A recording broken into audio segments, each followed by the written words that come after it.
paz de Deus. Eu sou o evangelista Luan Emanuel e vou trazer uma palavra para a tua vida hoje. Quero começar com uma oração. Feche os teus olhos. Senhor Deus e Pai, que o Senhor abra a nossa mente nesse momento para entender a tua palavra. Que o Senhor faça aquilo que lhe apraz. Que o Senhor cause, ó Deus, as transformações e as mudanças necessárias na nossa vida.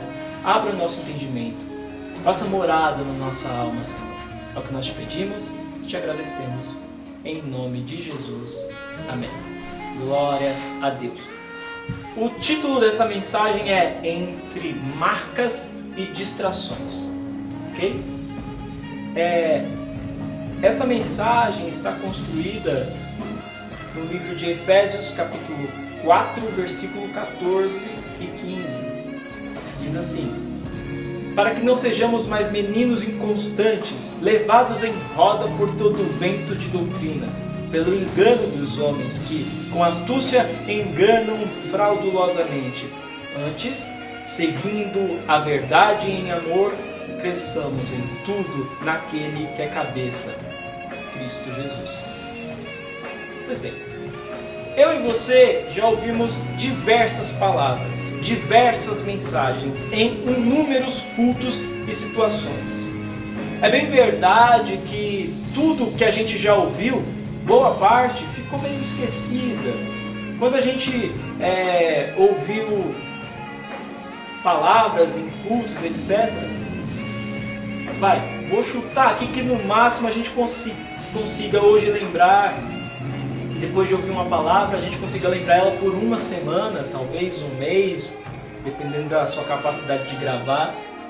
Mas a verdade é que tem aquelas mensagens que, tem as que foram esquecidas, mas tem aquelas que tocam a nossa alma.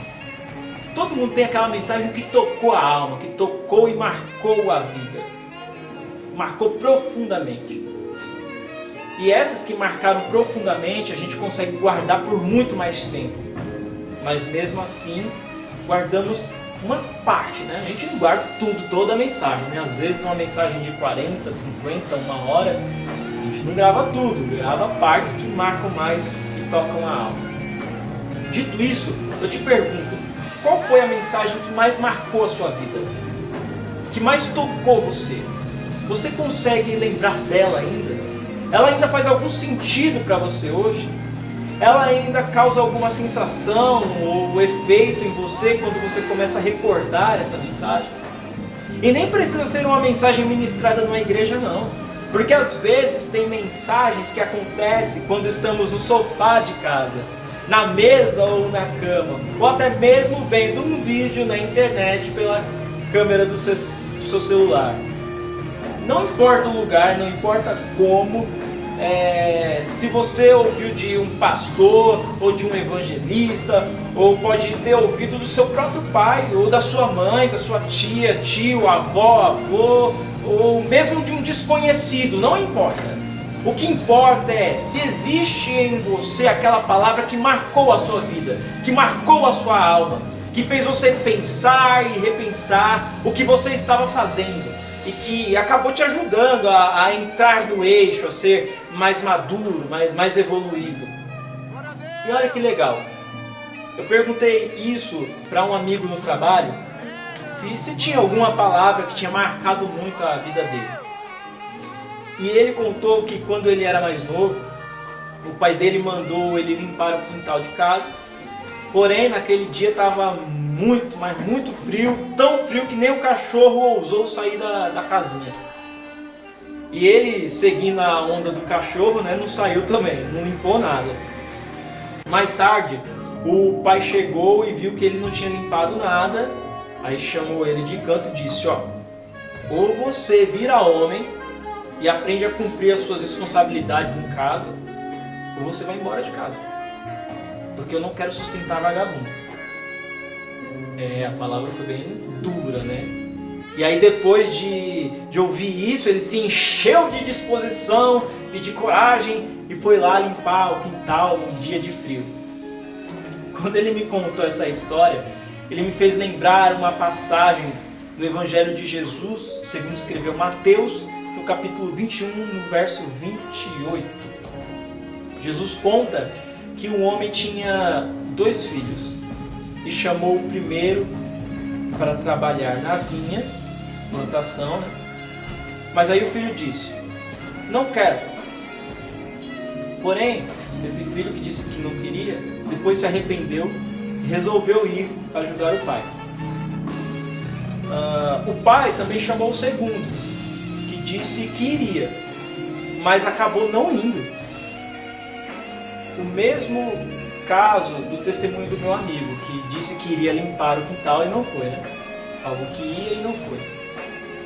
Mas no caso dessa passagem, Jesus faz uma pergunta lá: qual desses filhos fez a vontade do pai? Óbvio que foi o primeiro. E ainda que tenha dito que não ia, mas ele mudou, se arrependeu e foi. Esse fez a vontade do pai. E Jesus está contando essa história porque ele queria mostrar que muitas pessoas que nem imaginamos um dia entrarão no reino de Deus, e outras que jurávamos que estariam lá podem acabar não indo. Será assim um dia de muita surpresa.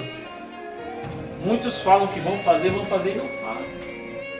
Muitos disseram que nunca fariam a vontade de Deus e hoje estão aí adorando, servindo ao Senhor. Teremos muitas surpresas. Mas sabe onde está o destaque dessa palavra dos 2 filhos? Está no fato de saber que ainda não é tarde para se arrepender. Igual o primeiro filho, que ainda não é tarde para ouvir o chamado do pai. Ainda que ele tenha dito não no primeiro momento, mas não foi tarde, ele ainda resolveu mudar. Não é tarde para voltar a fazer o que é certo.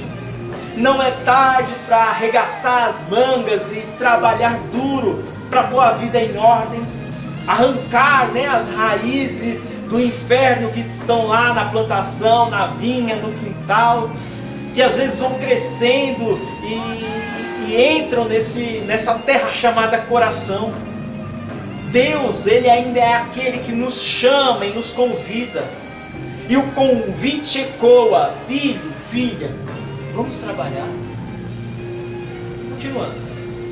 Eu também tenho algumas palavras que marcaram muito a minha vida. Eu me lembro que quando eu era mais novo, auxiliava em uma igreja que ficava em um fundo de garagem. E veio de longe um pastor chamado Gilson, casado com a irmã Solange. Quando o Gilson ministrava a palavra, ele sempre gostava de contar os testemunhos dele. A época de conversão, de namoro, ele contava muito as histórias de casamento dele, as experiências como casado. Eu me lembro que certa feita, ele falando sobre o namoro, disse que no tempo dele, alguns jovens ficavam num rigor tão grande, tão excessivo para namorar, para escolher o namorado ou a namorada, que se esses não tomassem cuidado, iam acabar ficando para baciada. E baciada, para quem não sabe, faz referência àquilo que acontece no final da feira, que os feirantes juntam na bacia ali as frutas que ninguém quis comprar e tentam vender mais barato. Baciada, no final da feira. E ele estava falando, alguns vão ficar com rigor tão grande que vão acabar ficando para baciada. Brincando, né? Lógico que era um exagero da parte dele. Mas é lógico também que há de se ter um certo rigor mesmo para escolher com quem nós vamos nos relacionar, certo? O que ele queria alertar é que às vezes nós procuramos perfeição na outra pessoa quando nem nós mesmos somos tão bons assim. E falar sério, você e eu não somos tudo isso, né? De manhã, todo mundo tá cheio de bafo, cara amassada. A chapinha tá toda desmanchada já de manhã. Ah, pregador, mas é só de manhã, porque de tarde eu já tô arrasando. Ah, tá. A gente tem que gastar maior grana no perfume bom, né? Ou numa roupinha mais legalzinha. Aí pronto, acho que já tá tudo certo, que já é o suficiente e tal. Mas aí, meu amigo, minha amiga, chega a hora que você tem que conversar, trocar ideia. Não é só estar bem vestido, cheirosinho e bonito. Você também tem que falar, conversar. trocar ideias. E na hora de chegar para trocar ideia, meu Deus do céu, pronto, é só Jesus na causa. Se atrapalha todo ou toda e não sabe o que falar e fica toda sem jeito, insegura. A moça toda bonita, mas não sabe o que falar e os caras vêm com cantadas michurucas, sabe? Tem uma legal, é engraçada pra caramba. O cara fala assim: olha, menina, eu estava pensando aqui e o que eu sinto por você é motorista, sabe? Aí a moça pergunta: motorista? Como assim? Aí o cara diz: sim, porque passageiro com certeza não é. É muito boba essa. Mas é o tipo de cantada, porque o cara não sabe o que falar. Usa essas cantadas michurucas. Quem nunca ouviu uma cantada michuruca, né? Aí a mulherada, se você é mulher e tá me ouvindo agora, você deve estar lembrando de algum carinha que chegou com a cantada bem michuruca pra você, não é verdade? Bom, não importa. O que importa é que você tem que aprender a falar bem. Rapaz, você, moço, também tem que aprender a conversar. Não é só estar bonito, não é só estar bem vestido. Aprenda a dialogar. Vamos lá. O importante de frisar aqui é que toda vez que eu ouvia o Gilson ministrar e contar as experiências de casado que ele tinha, eu ficava com aquela vontade de encontrar uma Rebeca, de encontrar alguém que fosse parceira, amiga na oração, nos planos, nos desafios, nos momentos de prova e nos momentos de bênção também, é claro, que estivesse lado a lado. E para quem não lembra ou não sabe, Rebeca é a mulher que Moisés mandou o servo Eliezer buscar para o seu filho Isaac, tá? Então, a gente hoje, os crentes costumavam falar: olha, o rapaz, né? Eu vou orar a Deus para que ele me traga a minha Rebeca. E a mulher fala: eu vou orar a Deus para que ele me traga o meu Isaac. É uma referência no meio cristão. Pois bem, eu ficava, né, falando: Deus, quero minha parceira, minha Rebeca. E hoje, depois de 10 anos, mais ou menos, dessa fase da minha vida, eu vejo uma geração que não se importa mais se vai ficar trabaciado ou não. Se está sendo um bom ser humano para poder se relacionar com o outro. Não estão nem aí para um relacionamento de verdade. Só o que importa é a curtição, é o visual, é o externo, é a modulação / manipulação do que vão ver de você. É sempre, né? Eu quero que me vejam assim, mas por dentro isso é outra coisa. Sempre manipulando e moldando. É tudo aparência. É só estética para enganar. Porém, Deus é aquele que vê o que ninguém vê, que acessa as partes que eu e você tentamos esconder lá no quartinho do entulho. Quem não tem ou já teve o quartinho do entulho, né? Eu te digo, esse quarto do entulho precisa ser aberto. Essas coisas que estão aí tudo escondido e tal, precisa ser vasculhado, aberto, posto para fora. E aí, nesse momento, eu queria que você pensasse assim: você que me ouve, tu é casado ou é solteiro? Casada ou solteira? Tanto para casados quanto para os solteiros. Às vezes nós temos que aprender a remar com o vento soprando contra. E pode ter certeza que se você estiver carregando um monte de bagagem desnecessária, só vai te atrapalhar. Se o quartinho estiver cheio de entulho, só vai ocupar o espaço que poderia ser ocupado pelo lazer, poderia ser o espaço da leveza, o da satisfação. E filtrando mais ainda, para ficar mais claro o que eu quero dizer, se você não mudar a sua personalidade, que às vezes é do tipo arrogante, ingrato, estúpido, desinteressado, e esse do desinteressado é muito chato, né? Porque às vezes você tá lá, você faz o maior esforço pela pessoa, e a pessoa não dá a mínima. Mano, não seja assim. Não seja assim. Ingrato, desinteressado. Também tem aqueles da personalidade preguiçosa. Não se preocupa em arrumar nada. Tudo tá quebrado, pifado, sujo, bagunçado, atrasado. E o cidadão ou cidadã fica lá. Como se não tivesse nada para resolver. Sabe? Encostado. Não seja assim. Não seja. Ouça o alerta da palavra. A vida vai passar e se você não mudar, vai se tornar uma pessoa cada vez mais tóxica, sim, tóxica, que fere, que machuca, que afasta quem está do seu lado, que perde tempo e depois só vai sobrar o arrependimento. Não tem como fugir disso. Eu mesmo, às vezes, refletindo sobre a minha história de vida, a minha idade, bate aquelas preocupações como, por exemplo, nossa, eu estou ficando velho. Tinha aquilo ali, aquele plano, queria ter isso ou aquilo e ainda não consegui, queria ter feito isso e aquilo outro e não deu. Aí você fica pensando nisso, bate aquela inquietação aqui no peito.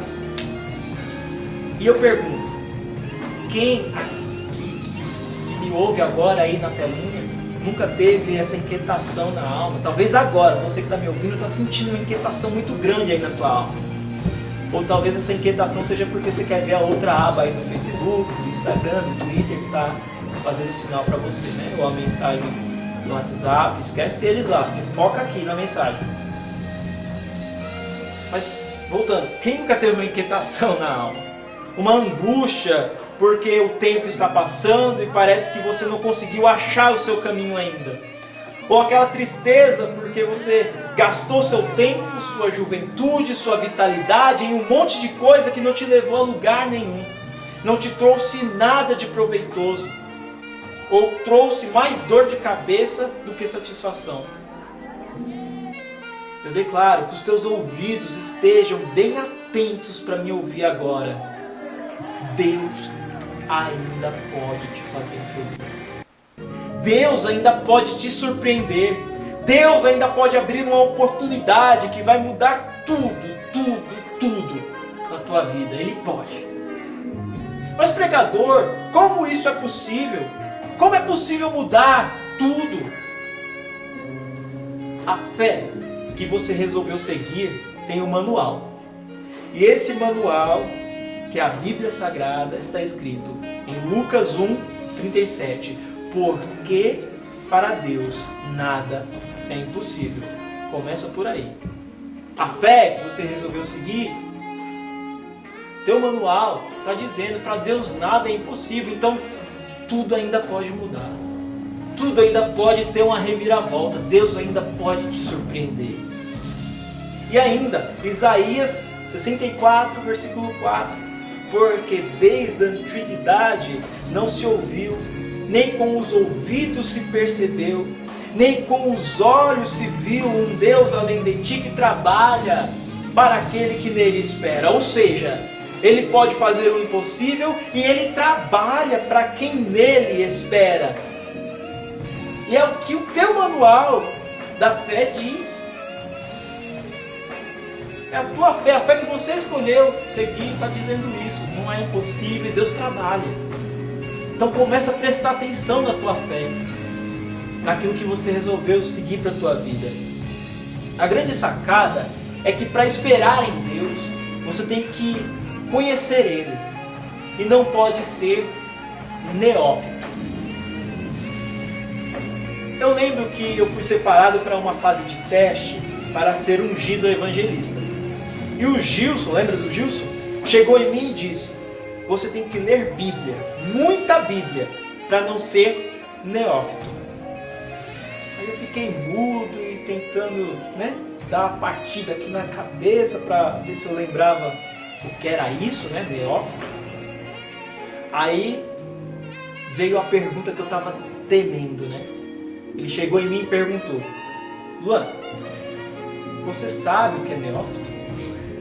Aí eu fiquei todo sem jeito, sem graça, disse que não sabia. Aí ele falou: pois bem, você tem que saber, tenho que estudar. É aquele puxão de orelha, né? E eu não lembrava, não sabia, enfim, não consegui ele me dar essa chamada.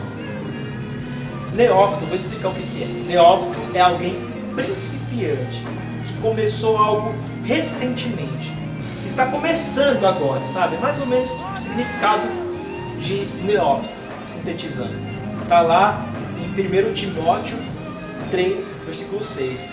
E não neófito, para que, ensoberbecendo-se, não caia na condenação do diabo. Ou seja, principiante lá, acha que está arrasando e abafando, aí deixa o ego subir demais, e aí acaba caindo nas tentações do diabo. Então não seja neófito, não seja principiante, tenha maturidade para assumir as coisas. E eu te digo, se você começou algo, está recém-casado, ou em um namoro novo, ou um trabalho novo, ou um curso novo, ou qualquer coisa do tipo, você precisa ter na sua mente o que diz Eclesiastes, capítulo 3, versículo 1 ao 8. Tudo tem o seu tempo determinado. Há tempo para todo propósito debaixo do céu. Há tempo de nascer e tempo de morrer. Tempo de plantar e tempo de arrancar o que se plantou. Há tempo de matar, há tempo de curar, há tempo de derrubar, há tempo de edificar. Tempo de chorar e tempo de rir. Tempo de prantear e tempo de dançar. Tempo de espalhar pedras e tempo de ajuntar pedras. Tempo de abraçar e tempo de afastar-se de abraçar. Tempo de buscar e tempo de perder. Tempo de guardar e tempo de lançar fora. Tempo de rasgar e tempo de coser. Tempo de estar calado e tempo de falar. Tempo de amar e tempo de odiar. Tempo de guerra e também tempo de paz. Ou seja, começou algo novo, se esforce, dá o teu melhor e saiba que tudo vai passar, é o que o teu manual está dizendo. E quando você olhar para trás, quando já tiver passado toda aquela fase que você começou, que tiver passado aquela oportunidade, e você olhar para trás, você não vai ter do que se arrepender ou do que se envergonhar. Pelo contrário, vai ter orgulho de si mesmo. Então saiba, começou algo, dá o teu melhor, porque isso vai passar. E quando olhar para trás, você tem que se orgulhar do que fez. Sabe o conselho que o Gilson me deu? Que era para ler muito, para não ser achado neófito? Valeu a pena. E bastante. Para não ser neófito mais. Sou ainda em muitas coisas? Sim.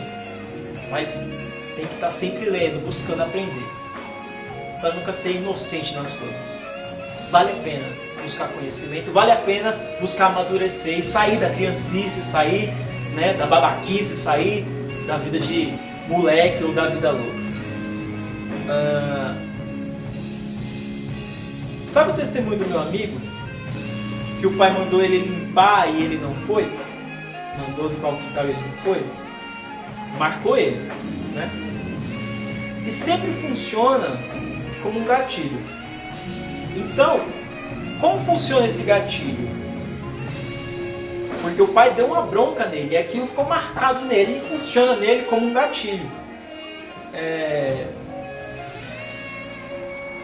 Que quando ele vai fazer alguma coisa, seja lá o que for, ele busca ir fazer o mais rápido possível, fazer logo.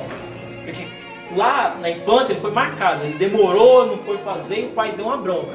Aí hoje, mais adulto, quando ele tem alguma coisa para fazer, ele já vai fazer de uma vez. É esse gatilho agindo, para que ele não ouça nenhuma bronca de novo. Marcou a vida dele. Valeu a pena essa marca. Valeu a pena esse gatilho. A palavra foi dura, foi. Mas ajudou ele a evoluir, a ser melhor, a ser mais rápido para fazer as coisas. E é muito ruim quando a gente escolhe não ouvir. Né? Eu ouvi o Gilson, me ajudou muito, me ajuda até hoje.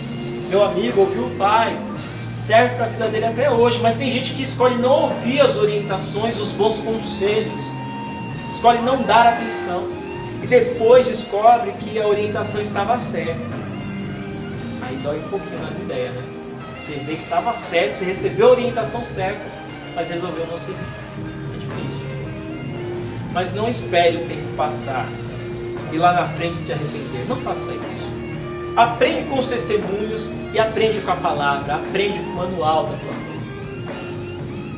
E o que dá para falar para galera da igreja, galera que gosta de servir ao Senhor? Você deseja ser líder na igreja? Ótimo, legal. A Bíblia ensina, 1 Timóteo 3, versículo 1 ao 10.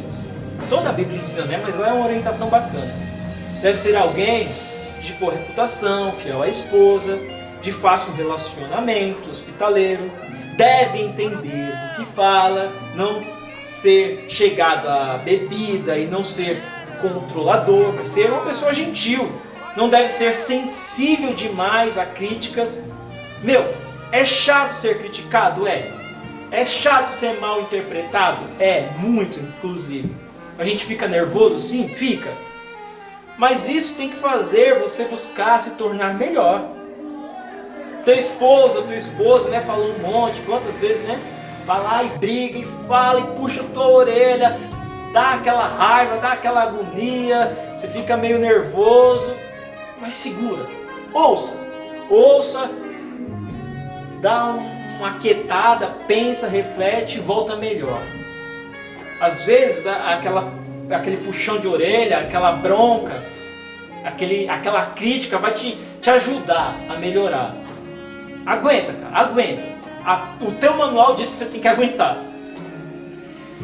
A Bíblia também ensina que para a galera da igreja que quer ser líder na igreja, deve administrar bem os seus negócios, suas finanças.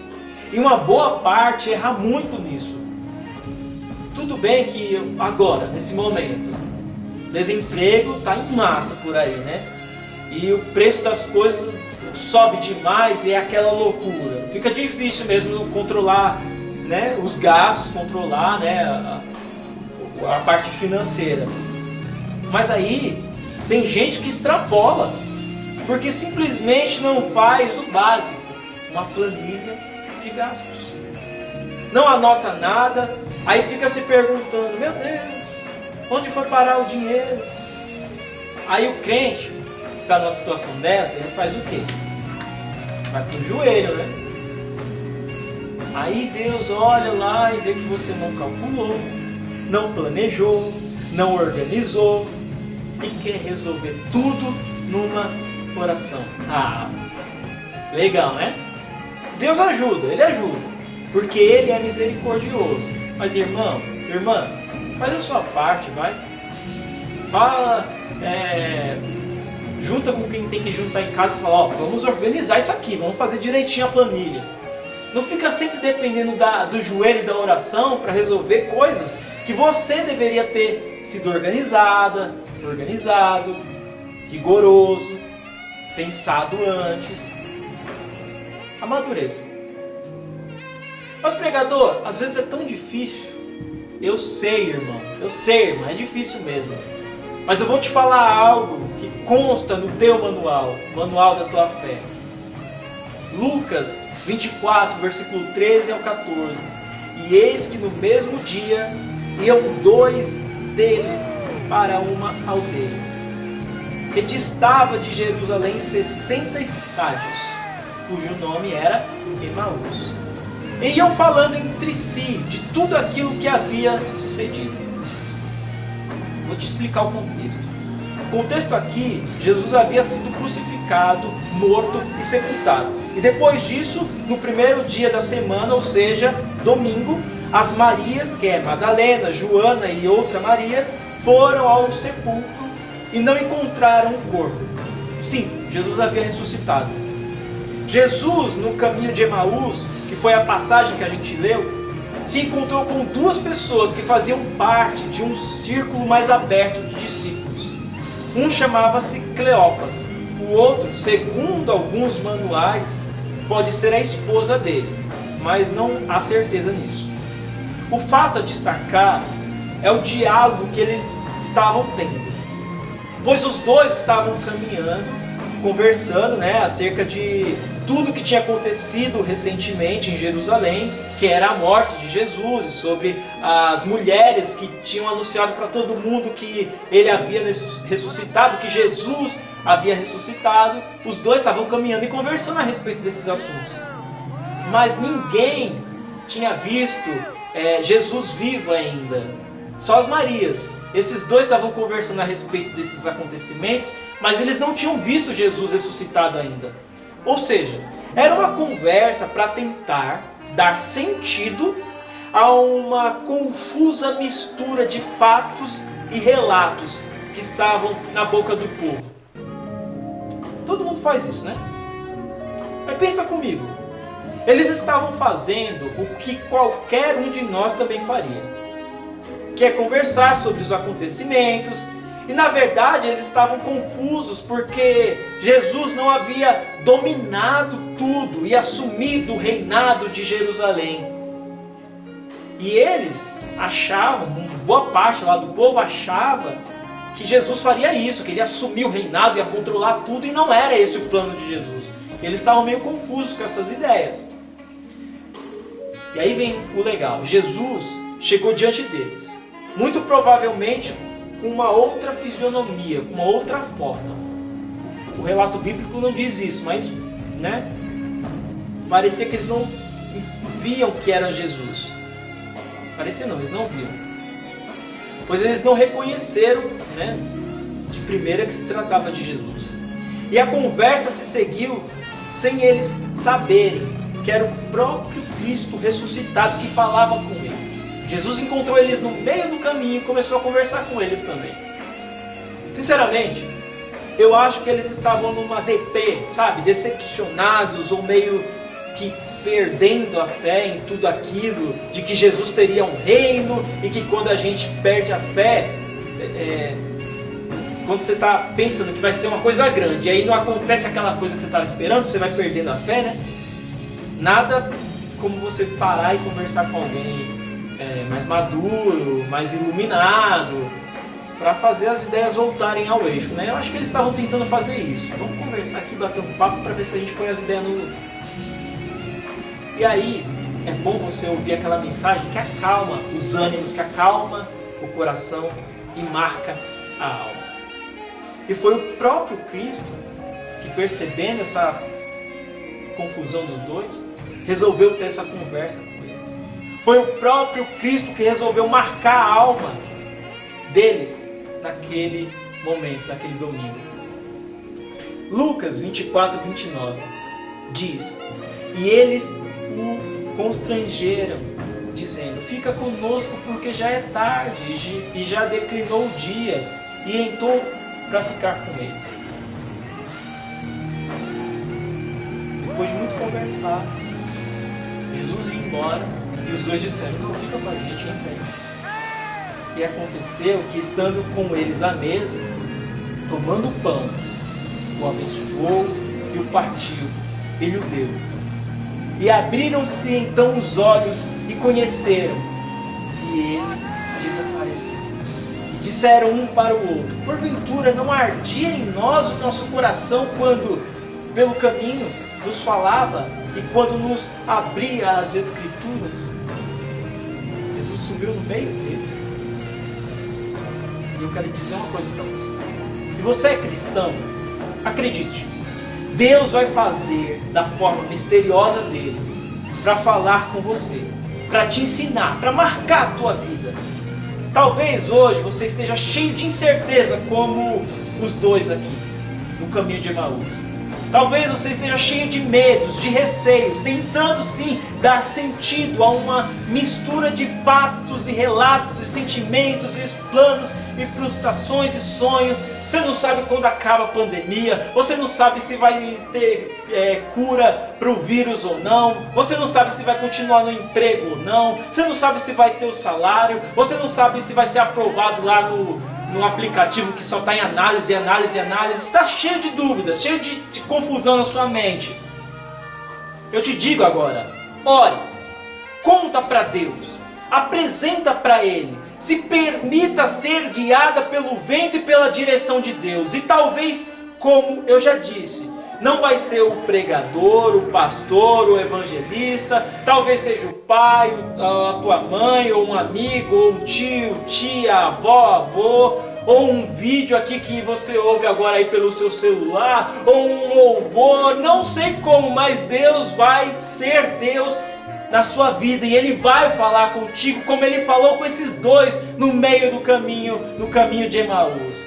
E no final, o fogo vai arder nesse teu coração novamente, o olho e a mente vai se abrir para uma solução, e você vai saber a direção certa a seguir. O fogo vai arder novamente, a motivação, a disposição, sabe, o ânimo vai voltar na tua vida. Jesus é especialista em encontrar a gente no meio do caminho, quando a gente está sem fé nenhuma, e dar fé novamente, e partir o pão, e nos dar comunhão com Ele. Receba a comunhão do Senhor na tua vida. Feche os teus olhos nesse momento. Vamos orar. Deus, obrigado por esta palavra, Senhor. Que o Senhor a cada dia nos aproxime de Ti, nos encontre no meio dos caminhos da vida, nos encontre, nos dê, Senhor, paz e tranquilidade no meio de tanta conturbação, de tanta palavra difícil, de tanta dificuldade no nosso país, Senhor. Só o Senhor pode nos trazer paz e pode fazer acender a esperança novamente. Que o Senhor acenda a esperança em mim e neste que me ouve agora. É que eu te peço e te agradeço em o nome do Senhor Jesus.